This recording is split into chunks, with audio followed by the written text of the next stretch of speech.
Oh my God. Ooh, so electric. So electric. Cheers, everyone. Welcome to Creative Happy Hour. Woo, where we get drunk On the creative possibilities. every week. And Yes, this we week, do. yes, we do.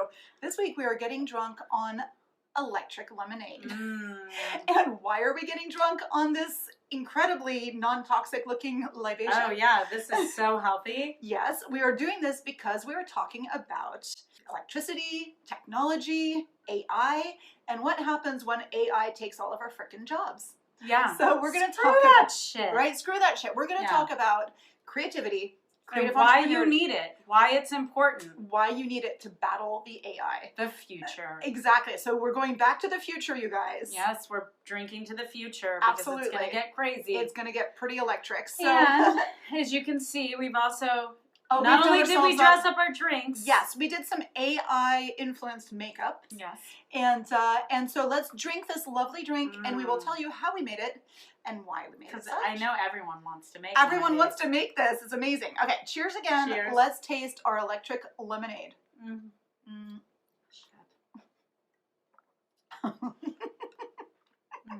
It tastes like pool water. I can't get through the crazy lime salt. Right? Okay, so move yeah. it out of the way. Oh my God, the lime salt's kind of crazy, but it's actually kind of fun. It's like really sour, which I love. So, okay, so what we did, shall I tell you how I made this delicious little cocktail? I mean, what is this blue stuff? The blue stuff is curacao. So It's not not like Freon or what is that stuff? it that is you not put in your Freon. Yeah, refrigerator? no, it's not Freon. It's not like No. So what I did was air that conditioning fluid. it could be, but it's not. See, in the future it's I'm going to be worried. really hot out, so you're going to need to drink coolant. So actually, that This is a does glue- have yeah. something to do with this. So the salt rim. First of all, I got it for the color, honestly. But we're going to need the salt because we're going to be hot as fuck with the climate change. Yes. Which so we're going to be trying to We're gonna need replenish to- electrolytes. Yes. Big time. And retain water. And retain water as much as Like a possible, camel. which we do like champs already. Yeah. So we have a step up Evolutionary wise, we are Absolutely, right. We're there. ready. We're Yes, camels we're in waiting. We're camels. We're the camels in waiting. We are camels in waiting for the future. But so I did the salt, and then the blue curacao was just because when AI starts making things, its version of creativity is trying to be disruptive because AI knows that creatives are disruptive. So it tries to introduce kind of interesting flavors and color combinations. Hence the blue. The blue. And I added the salt. And then I added citron. Oh yeah, I added those. Those are your retro lemon candy. heads. Lemon heads. So the reason I added the lemon heads is because, we're going to have lots. They give this very cool glowing aspect. They do give a cool glowing effect. I wanted to get some dry ice, but I was too lazy. But we're going to need to go for alternative ingredients because we may not have a ton of lemons available to us when we're on our spaceship in the future. Yeah, so we find lemon heads don't exactly go bad. They have citric acid. That's what we need. We needed the acidity through citric acid. I had read about this kind of, there was a kind of aromatic bitter that's actually made from this completely artificial citric acid. Oh. And I wanted to find it, but I did not. So I was like, well, lemon heads will be fine. And then I did lemon vodka. I did Absolute Citron. Yeah. From an airplane-sized bottle. Because in the future, we're going to need to carry our own drinks, Liquor. our own food. Yeah, for food You're going safety. to carry happy hour with you. We are. So that's why I did that. So, and it was an easy measure because I just basically dumped in 2 airplane bottles, a jigger and a half, actually 2 jiggers of curacao. And then I added, usually with an electric. What is curacao? It's some freaking blue liquor from like, I don't know. But what is the blue? I mean. Food coloring number 23. Oh, I mean, I don't know something. It's not natural. I'll tell you that. No. And then we could have looked that up, but we did not. This is so acid that when I think it's delicious. It's not bad. And then instead, usually in an electric lemonade, you put Sprite or 7-Up. And I was like, that's too disgusting for me. No, because you put tonic water. I put Fever Tree lemon tonic water because in the future we're going to have tons of diseases and, malaria is We're going to going to have... need the quinine. We are. So that's what I added to this. So a little bit of a bleak view of the future, but kind of a delicious cocktail, I think, that we created. So speaking of cocktails, we had read a bunch of articles about how AI has been creating cocktails. So there's an account on Twitter called Bot Cocktails on Twitter. At Bot Cocktails. And this bot is creating cocktail recipes. And so basically you tweet at it and you say, hey, surprise me, and it spits out a recipe. And so for everybody who says, well, yeah, but the recipes are scary, but not because they're scary good. Right. They're kind of like, I'll read you one. So, and the person who did this is this woman named Beth, who basically, so he's got one that's called a chimichanga choose. That's the name of the cocktail, chimichanga choose. I'm going to skip it. Right? Hard pass on the chimichanga choose. I'm going to choose not to. It's got 2 ounces London dry gin, 0.7 ounce of hard liqueur. Don't know what that is. I don't know what hard liqueur is. It's got 0.75 ounces of malt dry vermouth, which I was not. I like dry vermouth. I mean, I like vermouth. Dry? I don't know what that means. I don't think that exists. It's fine. And then it's got driving me to drink. bar spoon stringer. Yeah, that's common. Yeah, very right. Bar spoon stringer. I've never even heard of it. I put a few in this drink. I didn't tell you. I wanted to see if you'd notice. And then it's got 2 dashes of Angostura skewers. Skewers? I think it's called bitters. I'm pretty sure. So basically what the AI did is it took a bunch of words that can be used often in bar speak, and it mixed them all together in a bucket. So it's not that fancy. So you can go to these bars now where there's just a robot. Yes. And you place your order with the robot. Yeah, but here's the deal with that, is that either they're going to make the same cocktail over and over and over again. If they're coming up with a new cocktail, they need a mixologist. They need a bartender who's got a lot of experience. Right. Because what the AI is doing is that it's recombining things that it's heard of. Right. And it's taking the flavor profiles that it knows of, but that it doesn't understand fully, and then it's combining them, and then it comes up with things that are kind of crazy, right? So there's another one that is called, so these guys have been making these cocktails, so they set up a recurrent neural network, right? That's the machine learning algorithm that kind of replicates our memory and learning and experience and all that stuff. So they plug in all this data. Yes, they train it. So they train it by giving it flavors, by giving it recipes and all this stuff. And then eventually it starts to generate some things, right? So they released a bunch, but then they had a mixologist who had to make them a reality. And it was called Square Bar. This guy at the Square Bar. So, what do you mean he had to make them? So they would spit out a recipe? Yeah, some of them have like barbecue sauce and fried chicken on them. I mean, which I know that we've talked about before, but that's more like in the Bloody Mary thing. Yeah, that's more of an accessory. Yeah, the fried chicken's for sure an accessory. Yeah. I mean, we could have added fried chicken to this and it would have been fun. This is accessory. Hey, it's not bad, and I like it's like a Jolly Rancher. It really is like a Jolly Rancher. I mean, it considering what it looks like, it could be a lot worse. But see, this is where we used our creativity. Like, I looked up recipes. I was like, okay, hey, robot, give me the cocktails that are modern. I didn't get any really satisfactory responses. Like, so Google is learning every day, right? Right. Google should have been able to spit back something much more adapted to what I wanted, but it Google's not a robot, though. It is. It's bots. I mean, they have powered by bots, powered by machine learning. Google has been learning to refine what we ask. Yeah. However, it wasn't able to. It gave me all this stuff that was just Yeah, I don't know about Google now. Yeah, exactly. So then I just got the old recipe, and it took somebody like me to say, hey, let's take it more in a direction that's more creative for us, that fits our context. Yeah, let's Right. So context is an important word today. Yes, it is. Because later on we're going to be talking about how to AI-proof your creative career and your, a creative entrepreneur career and all that stuff. Right. Context being one of those things that the bots and the AI just don't really get right. They don't get that. They don't have that human ability yet. But yet. See, and you say yet, and it's the only reason. I have a growth mindset. I think everybody on the show knows that. Everybody knows that, but it is very true that the machines learn, and there are very split opinions about whether they're ever going to get there. Right. Right. So we were going to talk a little bit about the history of this view of artificial intelligence and what it's going to mean for us in the jobs in the future, and you've got more or less, extreme views of it. Yeah, you have very polarized views about. Extremely There are creative artists that are using AI to make art, and they are claiming that the AI is more creative than humans. Which I mean, that guy's an asshole, right? I mean, I'm not going to get, We'll go I'm into telling you, that my growth mindset only grows so far. That's the thing. I think so. That let's go over like the little thinking points in AI. So in 2015, researchers from Microsoft and the University of Science and Technology of China, reassuring, right? I mean, you're like, oh shit. Oh, great. Right? They proved that a computer now outperforms humans on an IQ test.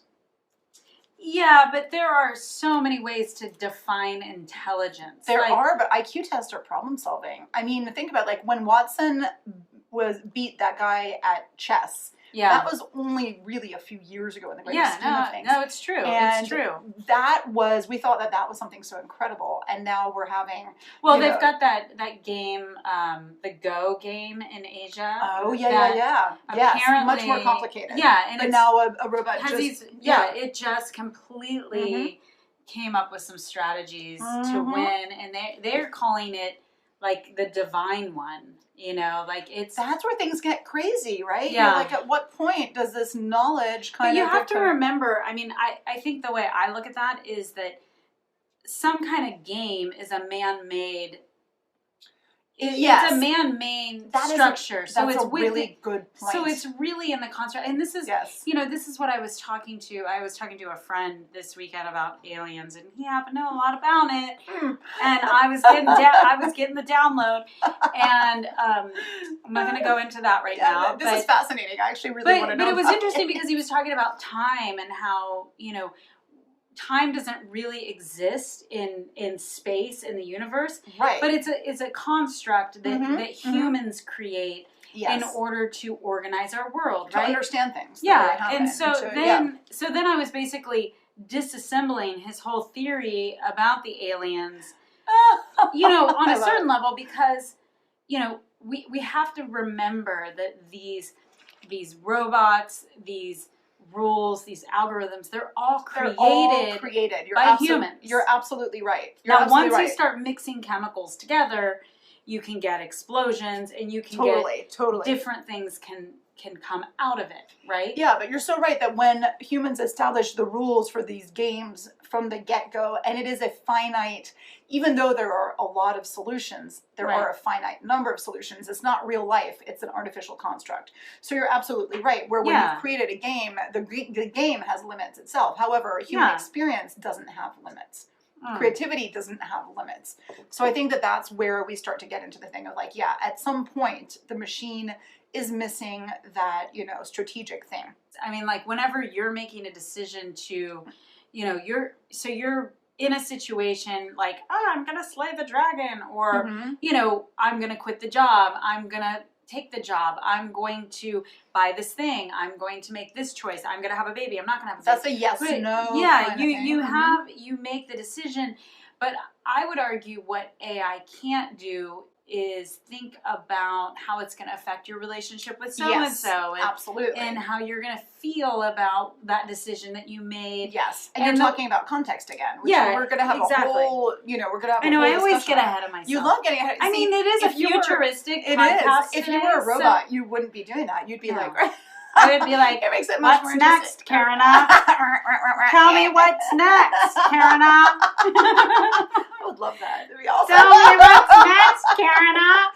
That would be so funny. We should have done that with you just doing that the whole time. And it's too late now. Next, I know. Karena? I know time's just a construct, but like. I mean, I am blushing under silver makeup. Look at me. I'm like sweating under silver makeup. I'm going to break out into a rash and I have to work tomorrow, and I'd be like, Yeah, I've been battling computers and stuff all day, so really I'm ready to robots I'm ready to slay robots. Slay the robots! Slay. Remember when Elon Musk said, this was back in 2016? Oh, that guy is high as a kite. He is high as a kite. He is. And he's like water. He probably does. And he's also, he's an example of somebody who's really into the technology, but he's scared as fuck of it. Like, did you see? So first of all, in 2016, he predicted that AI was going to just take over all of our jobs by He didn't say a date, of course, because he's Elon He's Musk like, and he was high, but he's as good at dates as I am. He's like, someday. But he's like, AI is eventually going to replace all jobs. And that's when they started talking about, like, are they just going to start paying people just the same amount to everyone because nobody's going to have a job, but there's going to be money being made through. Well, they were talking about, like, there's going to have to be some kind of discussion about universal currency that we're able to, that, you know, basically people will get, they'll get like some, you know, some money to live on and they'll have to figure it out. Which I find kind of interesting because, okay, as creatives, so there's this whole idea, right, that creatives, not so much anymore because now we have the rise of the creative entrepreneur and we have, you know, you can't even look at me without laughing. Cause I know, because the line, I'm just like looking at the, I mean, look at, I can't even believe how bad oh my God, my silver makeup looks. I mean, it's disturbing me. It is disturbing. On so many levels. But so now creatives and I can't even say it. Creative entrepreneurs are kind of reversing this idea of the starving artist and of the creative who makes less money than the person who's working in finance or whatever. So now we're seeing that creativity already is being valued a lot more. And we're starting to see that actually AI is replacing a lot of things in manual tasks. Well, not just manual, but in the even manual, you need somebody to supervise. Even manual, you need somebody to be like, oh, wait, this is not looking right. But in financial sector, so much of it is automated. Yeah, it's a software. It's a software. All of it is. It's a repeating thing. It's it just keeps happening. But it's all about putting data in. Exactly. And you get data out. Yeah, absolutely. No, it's and true. Really, you know, the financial sector has always been that there's no feeling involved. Unless you're the guy at the local branch of the bank who's like, you know, the farmer's like, I know I didn't pay you back, Bob, but, you know, I mean, that doesn't happen. And, you know, that used to happen. And that doesn't happen anymore. So, you know, that financial job is valued a lot less than the creative job.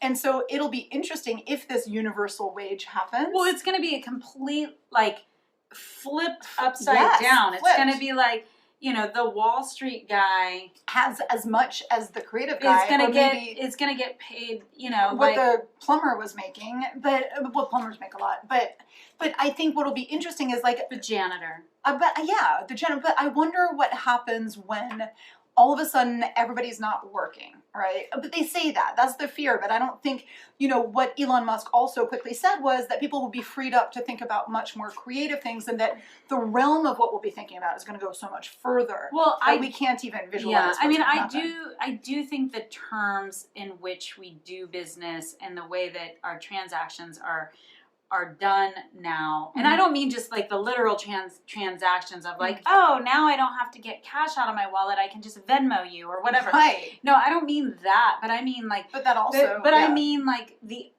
essentially, you know, now in America, we live in a capitalistic, and I would argue that much of our global market is based on capitalism as well. And it's built on status, which is built on capitalistic values. Yes. So then what happens? You know what I mean? I actually think, you know, it's going to fold in on itself. It may well do that. And not in a bad way. I think it could actually be a more creative society when people are striving to be more creative, is more collaborative. It's going to be more empathetic or empathic. Right. I think it's going to be more connected. Well, it's going to need to be because we're going to have taken the connection and the empathy and the human side out of so much that we're going to have to add it back in. And I think in terms of the artistic thing, you know, same thing, that computers have been generating stories. They've been generating artworks.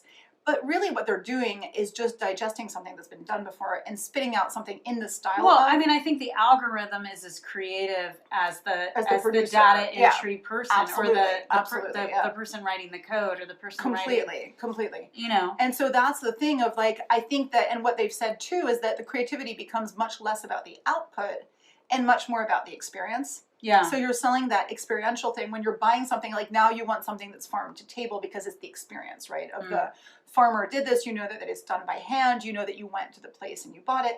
So it's the experience of it. And paintings are going to become the same thing. I mean, I don't think we value, digital art, for example, we value in so much as it helps to support another thing.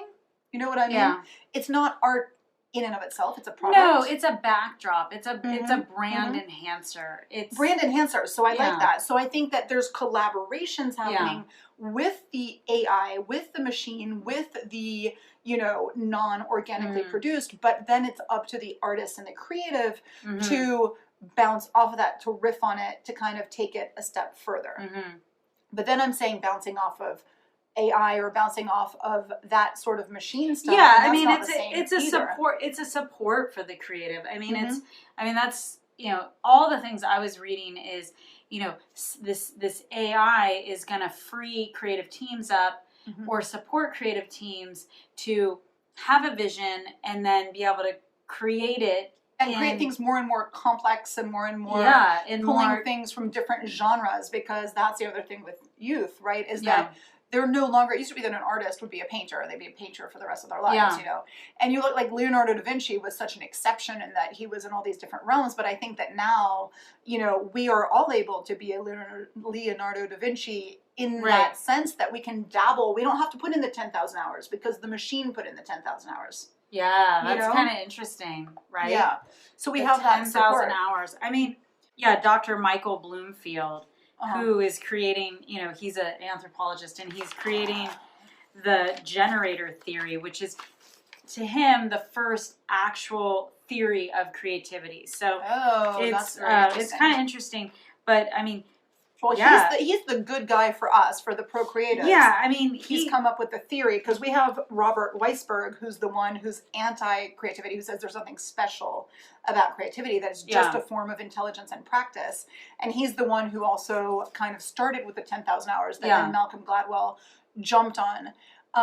Malcolm Gladwell being kind of proof that the way you tell a story is, you know, creatively and, you know, I mean, he's the master of, like, he's the master of that, of like taking the nobody knows about it and making it into some phenomenon, right? And so I mean, he kind of talks about the 10,000 hours and how that is one of those, you know, one of those first theories of. I wouldn't say creativity, because 10,000 hours is not necessarily practice. It's proficiency. It gets you, you know, it's kind of what it gets you up to a basic level of proficiency. It's kind of what Stephen Pressfield would call going pro. Well, that's it. Proficiency. Yeah. Like, that's going when you're proficient. Is that, or that you can actually be considered to be a professional, or you can but that's not the same as creativity. I mean, I find that somebody who's completely unversed in something, or who's completely new, can achieve something much more creative and interesting, you know. I mean, you don't need a bunch of facts or anything like that. You know, it's kind of, we have proven. I know. I was to be credit. No, I was talking to a mom that I know last night, and she's an attorney, and she was she has a bachelor's in fine arts, but she essentially she was a dancer. She was a I don't mean like a not that kind of dancer. Not that kind of dancer. Happy hour folks. Yeah, exactly. Get your minds they're out like, of that's a get your minds robot out of dancer. Yeah, robot dancer. Yeah.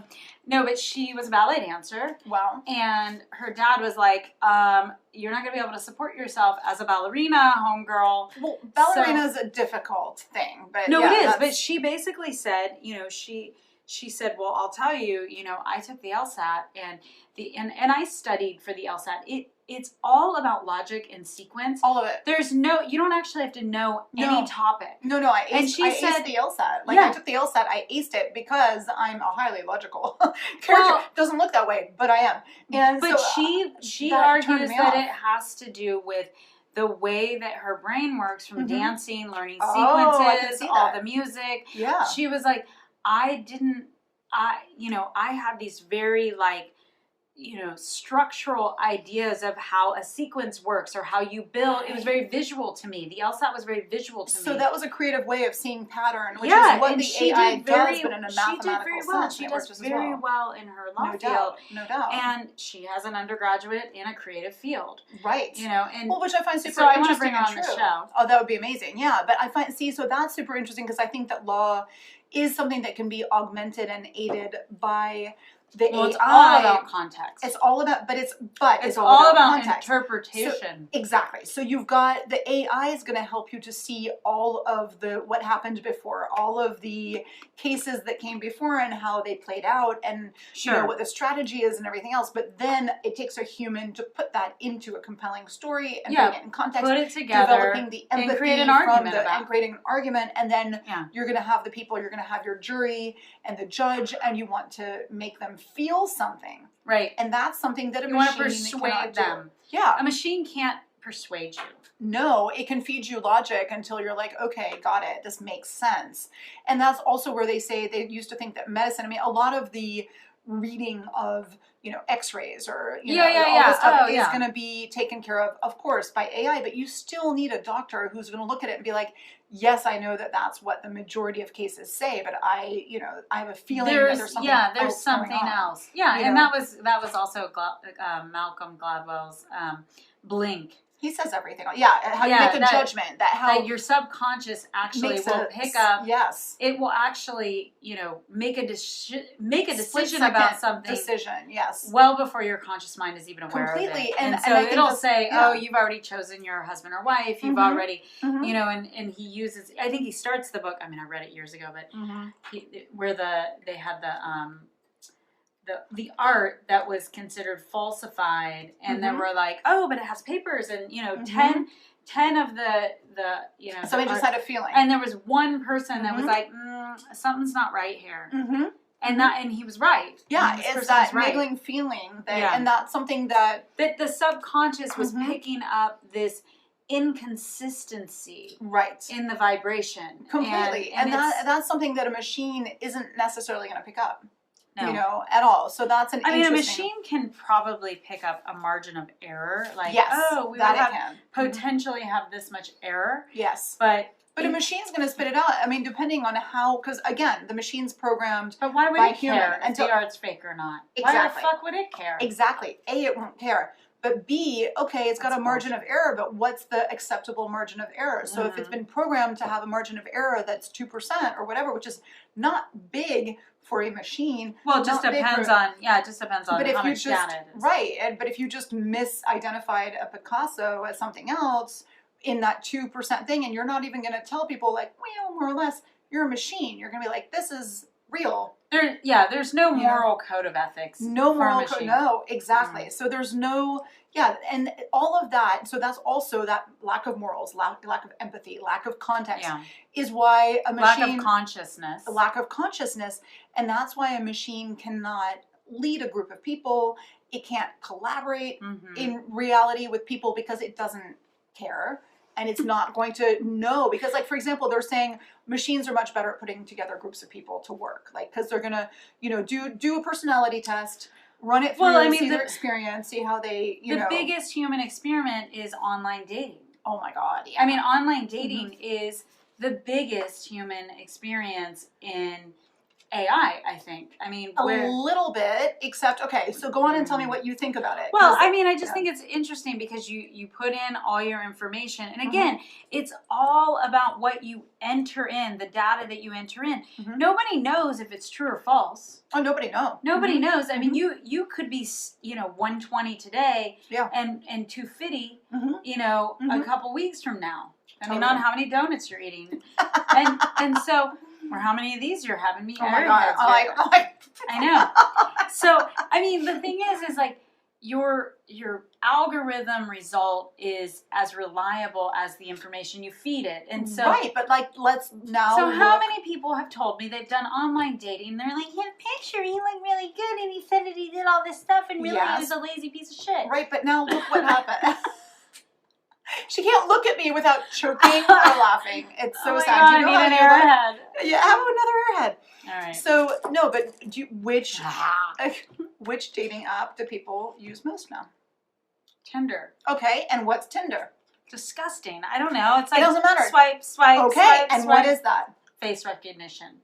From you, not from the AI. That is the blink. That is the instant gut reaction. That's the one that's most popular, not the one where the machine is going to link you with the one. That doesn't work. Yeah, but it does it pulls a group of people based on proximity, pretty much. Based on that information. Yeah, but usually Tinder's like, who's near you? Like, you just plug in, like, I want, like, a blowjob every night. And they're like, okay, there's only, like, 3 females in the whole county. Yeah. That are going to agree to that. And they're going to be like, and they dated all your friends, so you have something in common. Right. Good. I mean, they already give all your friends blowjobs. There you go. So, and just drink a lot of this and you'll be fine. You'll be fine. Just go on it. And... Yes. Anyway, yeah, that was my biggest revulsion. Well, yeah, but to online dating, but the simple fact being... I mean, I've never done it. To be honest, you're like, I'm grossed out by it. I've never done it. No, all my friends who did it, they do Tinder, and that is that gut reaction of hot or not. And that is not a machine. That doesn't take a machine to tell you which are the hottest people around. But the thing is like, have you ever gone out with somebody and then like they look really good, on paper, and then they have like a weird smell? Yes, that's terrible. Yeah. That's like a chemical thing. That's reptile brain, people. That's a receptor that we have that, like, it maybe, but, okay, but what if somebody was like, okay. Or like some ugly dog-ass guy that you're just like, he's hot. Why am I so into him? No, like, exactly. Why do I keep getting naked with that guy? Right? But it'd be so easy if the machines, like, let's say that instead of the algorithm, like, maybe somebody's going to find out that, the smell's really important. The breathalyzer, you can be like... Yeah, you go into your computer, because... And they'll be like, wah, wah. Yes. Well, that's the thing. So warning, he has periodontal disease. Oh, God. And you're like, well, hell no. Hell no. Move him out of there. No, oh, God, gingivitis be gone. No, but they have that, so they're trying, for example, we talked about the recipes, right, that the machines are fucking up with. But now they're coming up with this gastro something. Let me find it. You told me. Gastrograph. And it's taking more and more readings on more and more things. So I think that with the gastrograph, where it's doing the taste of things, it's also taking the experiences of tasters, human tasters, the biological stuff is taking markers, it's doing the chemical composition. It's, voice recognition, because I mean, how many times have you gone out with somebody and you're like, I can't listen to them talk all night? Right, so if we had the online dating version of the gastrograph, you know. Oh, you're welcome. You're welcome. Whoever, you're never gonna watch you can just add it. Yeah. Like, this is why we should go talk to your company. And you know, we're in Silicon Valley. We're creatives. We can help you build this whole empire. An empire of amazingness. We're gonna help just make the machines rule the world as creatives. That's what we're gonna do. But look, like, I think 10 years from now, absolutely. Imagine. I don't think online dating is gonna be the same at all.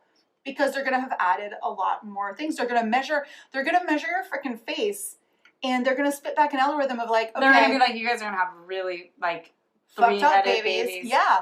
But I mean, it's not going to work out. Well, I was playing yesterday, so when we were sitting down, we had drinks yesterday. We had happy hour. She's like, see, happy hour is so important to your life and your well-being. It is so important. Meanwhile, we sat under the trees. We had a very natural happy hour. This is like the opposite of like under the baking lights with our thing. We had like wine under the trees at a wood table. It was lovely. If you never see me again, it's because she fed me like some kind of coolant. I mean, it's so disgusting. I mean, isn't that how you like kill animals? Look at that.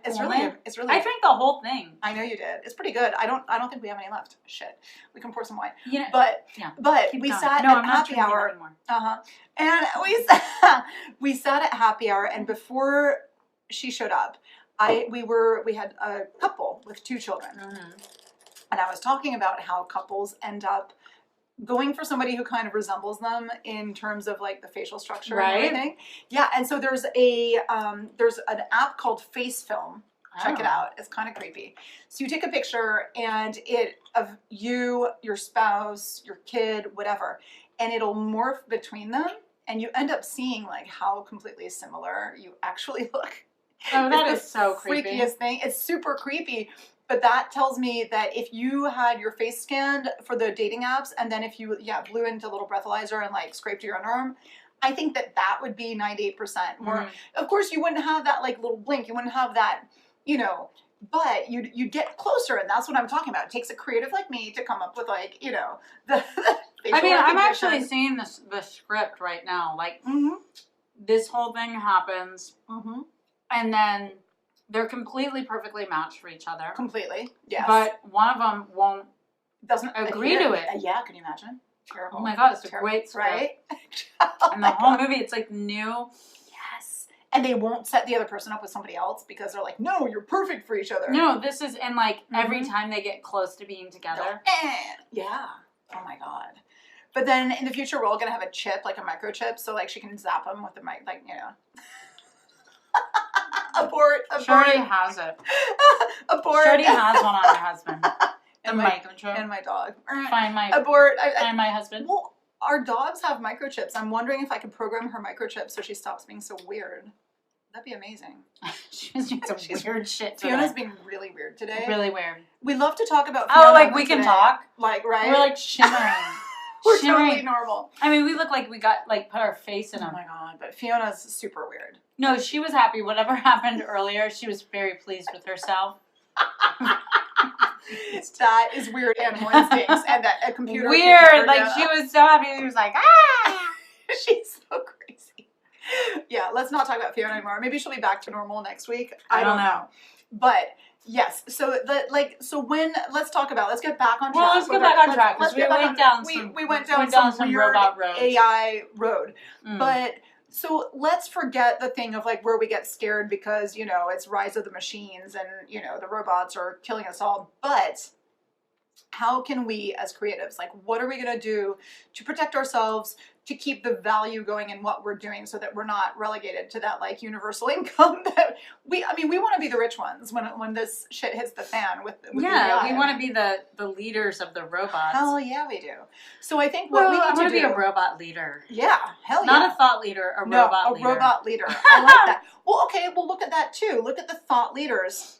They're not saying anything different than, you know, their message than robots. Seriously, no. Thought leaders are not having really unique thoughts. No, they're What's just different. They're basically just scouring the general population and taking the trend and saying, oh, and being the bobblehead for whatever the message They is. are being the bubblehead, but why are they so successful? It's because they're giving a flair, they're giving a spin to the message that appeals to their little avatar of who their perfect victim is and what they're saying.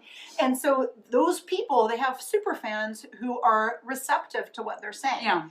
Now, a computer could probably cater a message like that, but it doesn't have that human dimension where, you know, we all have this thing where we want to follow a mentor. We want to follow a person. It's like, I mean, when robots start writing their memoirs. Yeah, that'll be interesting. When I was a little pile of metal microchips. In China. Well, what's that book? And we always do this. Like, what's that book? I know, it's the one, it's not robots. Is it robots? Do robots dream of electric it was the Philip Dick article or book or whatever it was. Yeah. Do androids dream of electric sheep? So it's at what point do the robots become so humanized that they start to do the same? They start taking on like a consciousness completely, but also then they get limited. See, the whole electric sheep thing is like it's not very unique.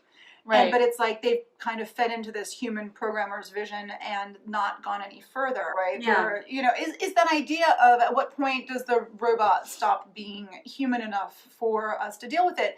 But, and also as humans, are we losing that human side that we even know how to interact enough? Like I think those people who are gamers, people who are always online and all this stuff, they're still associating with other humans when they play. You know? Yeah, no, I mean, I definitely think that we're becoming this, I mean, a lot of people, and, you know, and I think it's a big conversation in parenting circles where, you know, it's like, are kids becoming less socialized? Totally. Because they're spending time on the screen. And you could argue both ways, you know, that yes, they are becoming less social. Maybe they're becoming less social in certain contexts, but in other contexts, they're becoming more social. Very much so. Like my daughter can find friends all over the world. She's like, I'm hanging out. It's more expansive. Whereas, you know, and at the same time, you know, since we had globalization for the past 30 years, you know, now we have this, you know, there's been these recent campaigns of go local, buy local, be local. Totally. Well, that's the experience thing again. Yeah. And that's also trying to find something different because I think that one of the dangers of the machine thing, one of the dangers of the technology thing is that our taste level has become much more homogenized, much more global. Like there's nothing unique anymore. There's nothing that exotic. foreign. Yeah, there's nothing exotic to us because we've been exposed to it all. We've been on Pinterest pinning images of it. We've been exposed to, like, in China they're producing the souvenirs that we can buy anywhere. We've been exposed to the music and the video games and the food.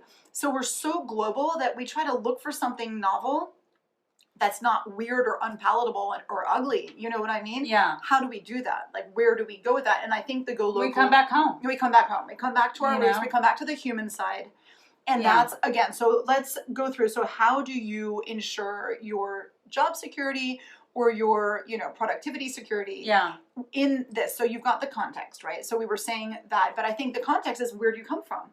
Not only what are all of these things telling us and how am I going to react, but where do I come from and how do I use that to spin, and like, who am I? Who am I in relationship to what everything it is that's that going on? Yes. Yeah, and I mean, and that was one of the things that I kept seeing over and over in the research is, the future is, a lot of these repetitive jobs, a lot of jobs, they will be replaced. Yes. However, you are going to have to be more convincing and about your creative ability, and your resume is going to have to be intensive on, like, what have you done creatively to move the ball forward? You were talking about that, so I think that's an interesting thing. So, okay, what does the resume of the future look like? What does it's creative intensive, I think. It is creative intensive, and I think that now the resume, for example, even college applications, for example, if you're kind of like a resume for kids, they have a lot more extra materials. So you can,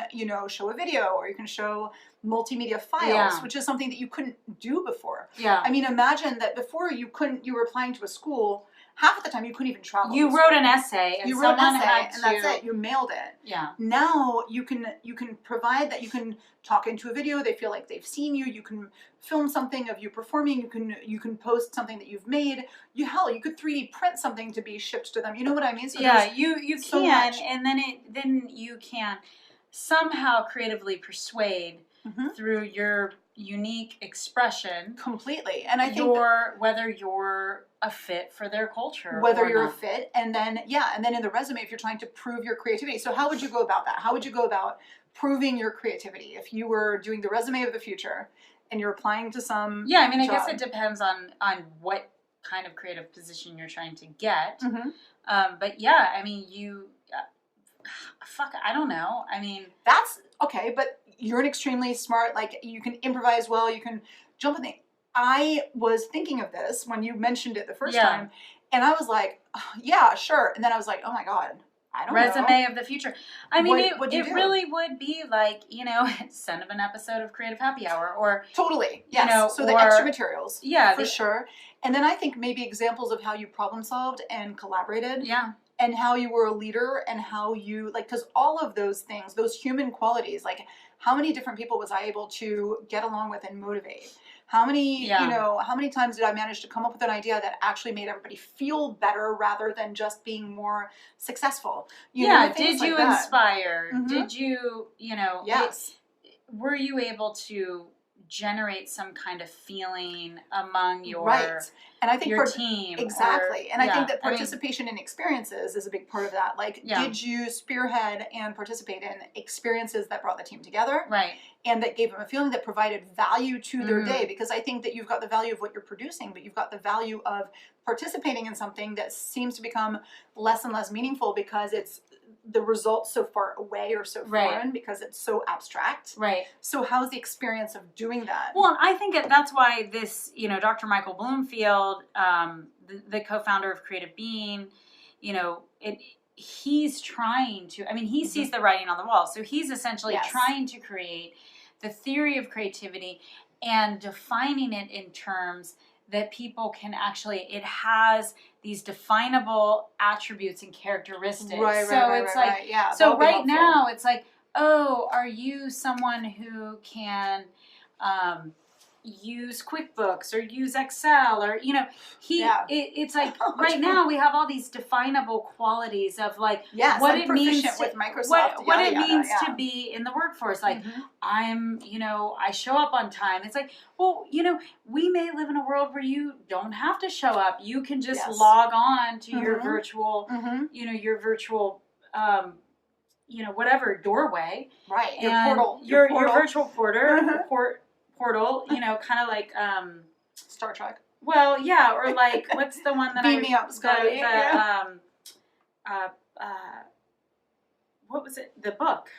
Ready Player One. Oh, Ready Player One. Yeah, totally. And so that was an interesting vision. And you may just have an avatar that goes to work, Exactly. But then look at Ready Player One, how the avatars were so unique and they represent, like, it was kind of interesting because you had all these avatars that were kind of these representations of what the players were feeling about themselves, and yet they managed to hang out, like, despite what they really were on a superficial level, like whether they were male or female, they would go to these chat rooms, and then they would make friends on a completely different level, and maybe not even haven't even met each other for real. Well, exactly. Yeah. So there was these levels of intimacy, yes, or lack of intimacy, completely. And then I think that with creativity, like with collaboration, we're going to be able to do much the same thing, where you end up collaborating because of a shared creative impetus or a goal that you have, and that you realize that, like, hey, I recognize something in this person, who I may not know in real life, but the ability to collaborate with somebody, whoever they may be, like outside of language, outside of background, outside of culture, like that's a big creative thing. That ability to collaborate, that's a skill that I think people are going to hone a lot, because as we get more global, it used to be people be like, oh, I don't understand this person, or I need an interpreter. I think we're moving past where we need an interpreter. I think we're moving past where we need somebody who's in the same culture as us. Yeah, I mean, I definitely think, I was listening to an interview with Deepak Chopra, or a talk that he gave, and he was talking about thoughts and, kind of the infinite possibilities of thoughts and how they kind of create our universe. And it's just the same old story, and things go crashing whenever I start talking about energy. Things like glass starts breaking, and books fall off the shelf. I don't know what's happening. And so, he was kind of talking, he was asking the question, so what is a thought? Where does it come from? Oh, a thought is born and then it goes away. Like, where does it go? Wow. And where the hell does it go? Well, see, that's really interesting, because in a computer, you're going to have the cache. You're going to have, like, nothing really goes away, because when it's spewed out, there's a record of it, right? Right. As a human, like, we don't know if we have But we don't know that there's not a record of it. Right. No, you're right. We don't. Carl Jung would argue that there's a collective unconscious. Right. Which I think is something that if you tap into that, like, that's tapping into the mainframe. And I think we're getting closer and closer. I think our technology is actually mirroring more of the way that that we work. Perhaps. We're building, how God created a human in his image. I think 3 days. Right. And I think that we're creating this intelligence, that we're creating a God in our image as well. That's kind of this sublimated thing. We're trying to make it everything to all people. And that's kind of fascinating. And we're trying to use it in different ways. It's just such an interesting thing, our relationship that we have with this technology. And then people fear it, just like a God. People are fearing it, so they're needing it. Oh, it's going to take something, or it's it giveth and it taketh away. And it has these rules that if you, and many people don't understand it, and you need to read the owner's manual, and you need to the owner's Bible, manual. But that's exactly the right. AI Bible. Well, I feel like, for example, the interface of, like, our Apple phones is almost like a Bible these days. I mean, we're more like, that has tied together the whole world. Where, like, that's something that's familiar to everybody. We have these icons. Icons aren't called icons for no reason. Well, everything's recognizable. Yes, the symbols. I mean, we evolved with symbols. And symbols we're right back to it. We're right back to it. Yeah, we're eliminating the words. So I think that our creativity, that's the other beauty of it, that unless you're writing, because if it's becoming more image oriented for sure. We are becoming more image oriented, but I think, as we said before, more experience oriented.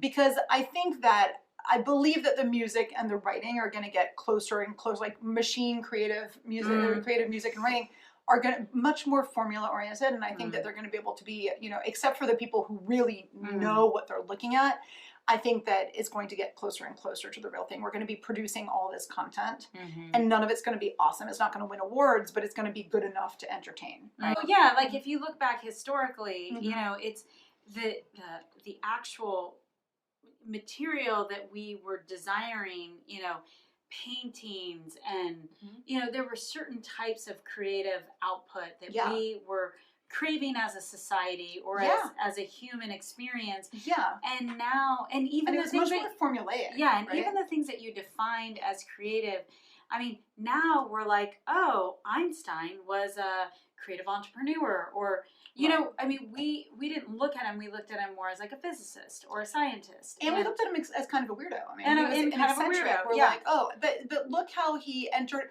I don't think Einstein would have entered into this whole like. He wouldn't have been such a figure if he hadn't had the crazy hair and if he hadn't been a little bit out there. But like, he's considered in today's you know terms of defining creativity, he's considered a creative. Absolutely, and 100%. So you know you can see historically like anything that you know any kind of definition over time it modifies it. Yeah, will modify itself. Absolutely. And I think you know as we you know creativity isn't going to be necessarily this abstract activity that we did purely for entertainment. Exactly. And I'm not saying it was purely for entertainment, but it is going to be, you know, I think it's going to be more incorporated into our daily life. Yeah, exactly. And also, well, we talked about, a long time ago, we talked about what creativity is. And creativity is not making things, it's growing. Yeah. Right? So creativity is always evolving. It's always growing. And that as such, like the exact thought of what creativity is evolves and grows, right? So one of the things that they're saying is a very creative pursuit that's never going to go away, never going to be replaced by machines, is teaching. And that's odd enough because when you're teaching, you're kind of giving a bunch of facts or you're giving a bunch of skills that normally a machine should be able to do. Yet if you don't have that personal creative urge and that empathy with the person that you're teaching, you're never going to get the same results. Remember they did that whole experiment where they were teaching to the test, so they would give the kids all the information and they'd give them the test and they would you know perform perfectly. Right. It was when they didn't, you know, it was I mean I think that teaching can't, like if you're trying to teach a certain set of skills, I mean that's why YouTube is so useful, because you can go on and you can like, oh, my toaster's broken, and you can figure out how to fix your toaster. But notice but you're talking about teaching. Well, no, but look how YouTube, for example, we go to YouTube because it's a video of a person. We don't go to the user's manual. Right. The user's manual, which was probably written by a person, but the illustrations are machine produced, and it's maybe translated from a language not very well, maybe by a machine. Yeah. We don't identify with that. We identify with the redneck who's telling you, I rigged my muffler so that I could put together a barbecue pit that just sparks gas. Yeah. And you're like, that's amazing, you know? But that's something that we react to so much more. Yeah. Like, not only do we learn faster, but we come away with more applications, with more possible, you know, thoughts that we didn't have. Like, we don't merely get the teaching, we get the entertainment, we get the experience of it. You'll be like, oh, I went on YouTube and some dude explained to me how to do it, and he filmed it in his garage, and he had a pig in the background, and you're like, that was amazing, you know, and that's so much better than some dry thing. We need the entertainment, we need the flair. I mean, I definitely think, you know, I think that leads us to believe that, you know, what we're teaching is going to be more curated. You know, there's so many courses now. You know, it's funny because I've often thought about going back to school, and I, you know, I'm such a consumer of content that I'm like, I can listen to any expert on a podcast. Yeah. Or watch a video from an expert, or watch a class online for any expert, for any topic that I want. I mean, granted, it's different than going into the lab and doing, you know what I mean? And that's the experience of going into the lab and learning, but you know, next to somebody who's done it, and that's the human element. And also, I would dare say that I am interested, like I love going to a conference or a course or something like that, and I'll learn things online occasionally, but let me tell you, I get much more inspired if I was there with the person live and they were actually speaking to me and to the class that was kind of selected in a smaller way, you know? So it's really hard to be all things, you know, to all people and have this thing that's going to be teaching everyone at once. Yeah, I mean, it is fascinating because, you know, college is going, you know, more and more online. They are, but I don't think you can go online for everything. No. It's like, I think you can go online for test prep, like you were saying, or I think you can go online for certain skills, but I feel like this is why you need regional schools. This is why people go to college, even though they keep saying they're going to phase out college. And sure, for a lot of people that's true, but that's because some of the tech companies that they're going to go work for are almost like going to college. They're learning something creative and something collaborative in that field. So that's like their college. I get it. Like we probably need to redefine what education is and how it happens. Oh, for sure, because I mean it's still based on the old way of what you're being trained for. We were like training people to work in factories. Exactly, but back then when we were training people to work in factories, people would go either straight to the factory or they would go to a professional school, and that made a lot more sense. And then we evolved away from that, where everybody was going to a 4-year college. Right. You know, and I just don't think that's realistic, and I don't think that we should all be doing that. Like I told, so my son, who's a creative and interested in performing, I'm like, why should you go to a normal 4-year college with a core curriculum that everybody else is doing? Like you should actually go and learn the things that are going to impact you, but be very, very selective and intelligent and proactive about it. Like you cannot be lazy about this. You have to cater your education to what you believe your future to be. So that's another message for creatives. How do you keep yourself from being phased out by AI? Which, you know, we tried to make you feel better saying, you know, that you're less apt to be replaced, but you need to be really proactive. You need to be proactive about the skills that you're accumulating, about the things that you're honing, about the skill, and also the abilities that you have that you know how to put forward. Like we're talking about that resume. Imagine, okay, I'm reading about what's happening in the future in my industry. How would I craft my resume for my job 10 years from now? And it's hard to imagine, but it's definitely something that we should be thinking about. I mean, definitely. Right? That's a form of human intelligence, not artificial intelligence. No, that is human intelligence. I think that's kind of, you know, a great one. And I think it's something that, just because we're saying this today, I think that a year from now, like, artificial intelligence has exponential growth. And that's something where, we shouldn't be like, oh, okay, good job. Well, we're fine. Let's do this. Next year, it might be something completely different. We might be filming something. First of all, we might have a completely different apparatus for filming this. And we might be, you know, half the networks that we're on right now might not exist anymore. Might not exist. That we need to keep coming back to this question, because I think it's a good question. Yeah, and it's going to keep changing. Yeah. So that's the thing. And also as creatives, I think that we are capable as well of quantum leaps in logic, or going completely off the grid and off the path and off the script in terms of what we do. And that's something that we do that computers don't do well. You have to keep that. You have to keep that opening. You have to keep like mixing, and that's why creativity with the collaboration and the mixing, I think that's and the why the AI is not a perfect. It is not a perfect system. It does not allow. Well, because it replicates. Well, and again, it's only as good as what you feed it. I don't know. Maybe I'm wrong. I don't really know that much about. Well, I think it doesn't. I don't think any of us conceptually. I think conceptually, that's the way I see it. No, I don't think any of us know enough about it. But I think also like acting like an expert, right? Well, why not? But I think also you feed it things. But if you start feeding it the things that it's come out with in the first place that were kind of effed up, like the jokes we were talking about that were kind of gross and everything. I think that then you start kind of like the logic and the smarts that existed in the first place start to kind of, you know, lose their qualities. Whereas as a creative, if you keep feeding new experiences into it, you keep going further in a way that, and your human judgment, like you'll tell yourself like, no, that's too fucked up, and you won't produce that. Right. Or you might produce it once and be like, no, that was messed up. Whereas the machine doesn't know if it was messed up or not. So it doesn't even care. It doesn't care. Exactly. And that's the human cares. The human's like, you know, which limits, but also lets you go further. So it's kind of so it definitely is an assist. It's an assist. It's an assist. I think let's learn to use technology. Like as creatives also, my last little point would be, so many people who don't be afraid of it. Don't be afraid of it. Yes. You know, embrace it. Right. So many creatives are like, I'm a creative, I'm not good at technology. Well, that's a big mistake. Like that's where you get left behind. I mean, you've heard me say that. Yeah, but you need to You're like you actually do suck at it. No, but I was fighting with my computer all day today to do a simple task, and I was beating myself up. I'm like, this is so simple. But then I'm thinking to myself, no, this is not simple. This is something that, 20 years ago would have taken a team of 20 people to do and not be able to be replicated. And I'm streamlining this process. Once I figure it out, it's going to be amazing. But, you know, it just takes more, but I tell myself, okay, I have to keep learning to do it.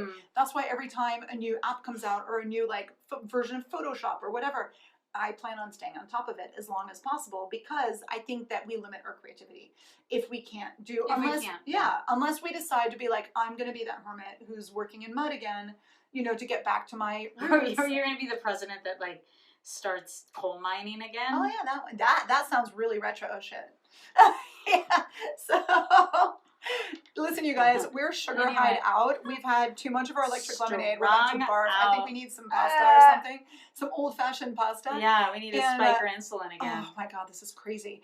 But you can see that I didn't have any problem with that. Oh god, I can't even deal anymore. Yeah, I'm like, we're gonna wipe this makeup off and come at you fresh next time. But cheers to you, and I hope that this embrace the robot. Embrace the robot, learn the robot, be the robot. I don't know, but I think this gave us some like thinking points. None of it was perfect because we're human. Well, because we're not robots. People. We're not robots. There you go. Robots don't drink shit like this. They do not. They would not. So cheers, guys. Cheers. See you next time. See you next time.